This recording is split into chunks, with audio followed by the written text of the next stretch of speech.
దయచేసి కూర్చోండి ప్లీజ్. మనందరికీ తెలుసు చట్టసభ అంటే ఏంటో తెలుసు, చట్టసభల విలువ తెలుసు, చట్టసభ బాధ్యత కూడా తెలుసు అందరికీ. అనేక దశాబ్దాల నుండి చట్టసభల బాధ్యతతోనే సమాజం, ప్రభుత్వం, ప్రజల రక్షణ మొత్తం నియంత్రించబడుతున్నదనే మాట వాస్తవం. ఈ రాష్ట్రంలో కానీ ఏ రాష్ట్రంలో కానీ ప్రజలకు సంబంధించినటువంటి చట్టాలు, రక్షణ, ఖర్చులు, సంక్షేమం, అభివృద్ధి మొత్తానికి దిక్సూచి చట్టసభ. దీంట్లో శాసనసభ అధిపతి స్థానం, శాసనసభ అధ్యక్షులు, సభా నాయకులు, ప్రతిపక్ష నాయకులు, మంత్రివర్గ సభ్యులు, శాసనసభ్యులు ప్రతి ఒక్కళ్ళకు కూడా వాళ్ళకు ఉండాల్సిన గౌరవం, వాళ్ళకు ఉండాల్సిన బాధ్యతలు, వాళ్ళకి ఒక క్రమం తప్పకుండా ఏ విధమైనటువంటి ఆనవాయితీలు వస్తున్నాయి, రూల్స్ ఉన్నాయి, బాధ్యతలు ఉన్నాయి, హక్కులు ఉన్నాయి. ఇవన్నీ కూడా మనకి ఏమీ తెలియని కావు. అనేక మంది మహానుభావులు స్పీకర్ స్థానంలో కూర్చున్నారు. అనేక మంది మహానుభావులు సభా నాయకులుగా, ప్రతిపక్ష నాయకులుగా బాధ్యతలు నిర్వహించారు. వాదాలు జరిగినాయి, చర్చలు జరిగినాయి, చట్టాలు వచ్చినాయి, అనేక విషయాలపై నిర్ణయాలు జరిగినాయి, ప్రభుత్వాలకు దిశా నిర్దేశాలు జరిగినాయి. ఇక్కడ అలాంటి స్థానంలో అనిత గారు చెప్పారు, ఈ శాసనసభ్యులుగా కావడం అనేది ఒక అదృష్టం. 5 కోట్ల మందిలో 175 మందికే అవకాశం దక్కింది.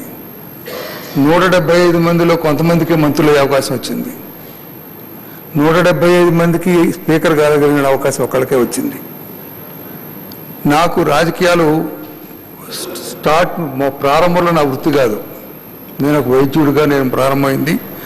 అనుకోకుండా రాజకీయాలకు రావడం, వచ్చిన తర్వాత నేను శాసనసభ్యుడిగా అయ్యాను, ప్రతిపక్షంలో ఉన్నాను, అధికార పక్షంలో శాసనసభ్యుడిగా ఉన్నాను, మంత్రివర్గాల్లో ఉన్నాను, ఇవాళ స్పీకర్గా ఉన్నాను. ఏ రోజు కూడా ఇది నా గొప్పదనం, ఇది నాకు వచ్చిన పెత్తనం, ఇది నాకు వచ్చినటువంటి పెద్ద అధికారం యొక్క అనుభవం మనం అనుభవించాలని అనుకోలేదు ఎప్పుడు కూడా. ఏ పదవిలో ఉన్నా ఏం చేయగలుగుతాం మనం, ఏ రోజుకు ఆ రోజు ఇందులో మనం నడవడికల్లో కానీ, ప్రవర్తనలో కానీ, మాటల్లో కానీ, చర్యల్లో కానీ ఏదైనా పొరపాటు జరుగుతుందని ఎప్పుడు ఆత్మ విమర్శ చేసుకోవడం నాకు అలవాటు. డాక్టర్గా ఉన్న రోజుల్లో కూడా నా దగ్గర వైద్యం చేయించుకుని ఎంతమంది నయమై వెళ్ళిపోయారు అనే దానికన్నా ఎవరైనా ఫెయిల్ అయ్యారా నా దగ్గర, నా తప్పు వల్ల ఎవరికైనా నష్టం జరిగిందని ఆలోచించి నాకు ఆ వృత్తిలో నాకున్నటువంటి ఆ బాధ్యతగా నేను అనుకునేవాడిని. సక్సెస్ గురించి ఎప్పుడు ఆలోచించాల, ఫెయిల్యూర్ గురించి ఆలోచించేవాడిని. అట్లాగే మంత్రిగా ఉన్న ఇప్పుడు కూడా ఏదైనా పొరపాటు చేస్తున్నానా, నేను ఇంతకుముందు కూడా అసెంబ్లీలోనే చెప్పాను, కనీసం 10 మందిని అడుగుతాను, నేను చేసే దాంట్లో ఎక్కడైనా పొరపాటు ఉంటుందా, ఇంకా సరి చేసుకోవాలా, ఇంకా మెరుగుపరుచుకోవాలా. ఈ బాధ్యతలో ఒక రాజకీయ పార్టీకి సంబంధించిన అయినప్పటికీ నిష్పక్షపాతంగా వ్యవహరించాల్సిన స్థానం అనేది మర్చిపోవాలా. మీరు అంటున్నారు వాళ్ళకి ఎక్కువ అవకాశం ఇచ్చామని, వాళ్ళకి తప్పకుండా అవకాశం ఎక్కువ వస్తుంది. ఎందుకంటే సంఖ్యాపరంగా అవకాశం ఎక్కువ వస్తుంది. మీరు ప్రశ్నిస్తుంటారు, ప్రశ్న ఒక మాటలో ఉంటుంది, ప్రశ్నకు సమాధానం 10 మాటలు చెప్తే కానీ సమాధానం పూర్తి కాదు.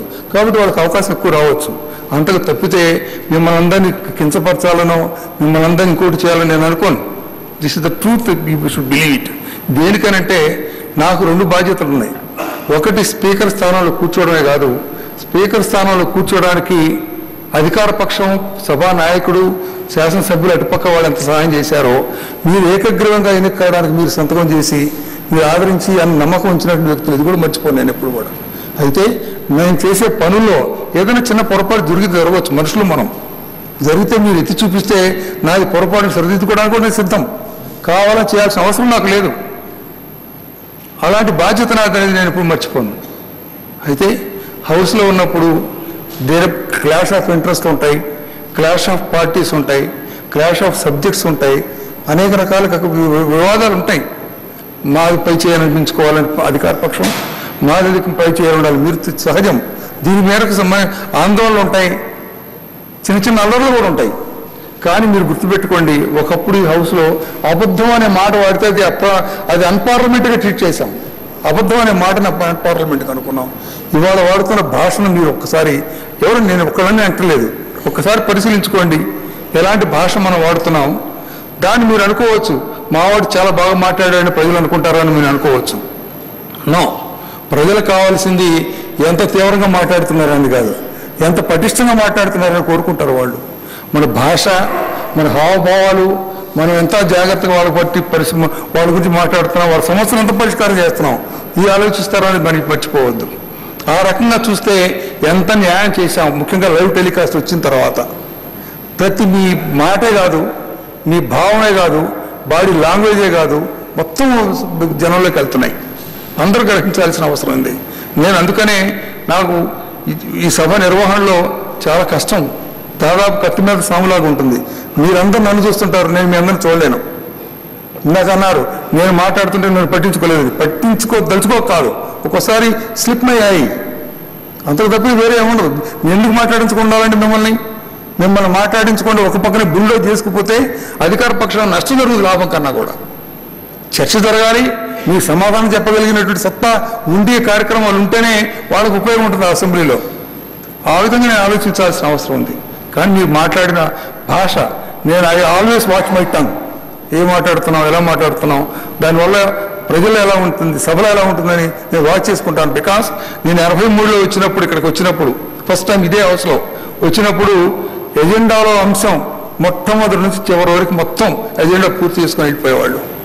ఇవాళ జరుగుతుందా? అది ప్రయత్నం చేస్తున్నాను. నేను ప్రయత్నం చేస్తున్న నా వల్ల కావడంలా బాధేస్తుంది. ఎందుకంటే 175 మంది సభ్యుల్లో కూడా వీలైనంత వరకు దాదాపు 98 కొత్త సభ్యులు ఉంటే మీరు ఎలా మాట్లాడాలని 2 రోజులు వర్క్షాప్ చేశాం. అదేవిధంగా కొత్త సభ్యులు ఉంటే మీరు ఇస్తారు 0 వరకనో, లేదా సిగ్నిటీస్ కాకపోయిన వాళ్ళు కూడా మాట్లాడతామనో ఇందులో చూస్తుంటాను. అటుపక్క కానీ ఇటుపక్క కానీ కొత్త వాళ్ళు ఎవరు ఉన్నారు వాళ్ళకి అవకాశం ఇద్దామని చూస్తుంటాను. నేను సంబంధించినటువంటి సబ్జెక్టుకి ఉన్నటువంటి సభ్యులు ఎవరో చూస్తాను నేను. ఎందుకంటే వాళ్ళు మాట్లాడితే రిలవెన్స్ ఉంటుంది కాబట్టి. కొత్త వాళ్ళకి అవకాశం ఇస్తే వాళ్ళకి ఒక ఎక్స్పోజర్, ఒక ఎక్స్పీరియన్స్ వస్తుందని. ఈ రకంగా నా బాధ్యతలు ఎప్పుడైనా ఫెయిల్ కావచ్చు నేను, బట్ నాట్